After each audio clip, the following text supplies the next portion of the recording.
Health insurance और life insurance पर लग रही 18% जीएसटी मोदी सरकार को हटानी ही पड़ेगी। कांग्रेस और राहुल गांधी ने इंडिया के साथ मिलकर मोदी के खिलाफ मोर्चा खोल दिया है। संसद भवन के बाहर इंडिया सांसदों ने जमकर विरोध प्रदर्शन किया। टैक्स के नाम पर चारों ओर से मोदी की वसूली का शिकार हो रही देश की गरीब जनता को स्वास्थ्य और जीवन बीमा पर 18% जीएसटी देना पड़ता है। इस महंगाई के दौर में आप दिन रात मेहनत करके कमाते हैं, पाई पाई जोड़कर कुछ बचाते हैं, लेकिन मोदी जी टैक्स के नाम पर आपसे वो भी पैसा निकाल लेते हैं। छोटी मोटी बीमारी में ही आपकी सारी सेविंग्स खत्म हो जाती हैं और अगर कोई लंबा इलाज कराना पड़ जाए, घर का कुछ कीमती सामान गिरवी तक रखने की नौबत आ जाती है।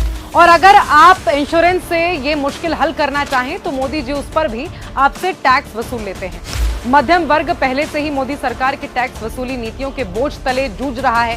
2024 में भारत का चिकित्सा महंगाई दर एशिया में सबसे ज्यादा 14% पर है। ऊपर से जीवन बीमा और स्वास्थ्य बीमा पर यह गब्बर सिंह टैक्स अन्याय है और भाजपा की आपदा में अवसर से लूट की नीति का एक और निंदनीय उदाहरण है। बाकी वैसे भी मोदी सरकार ने मिडिल क्लास को कहीं का छोड़ा नहीं। वो तो बेचारा direct tax, indirect tax, income tax, goods and services tax, life insurance पर टैक्स, स्टॉक में प्रॉफिट हो तो भी टैक्स भर भर के कंगाल हो चुका है। और इस कंगाली में भी मिनिमम बैलेंस मेंटेन नहीं किया गया तो उस पर भी पेनल्टी दीजिए।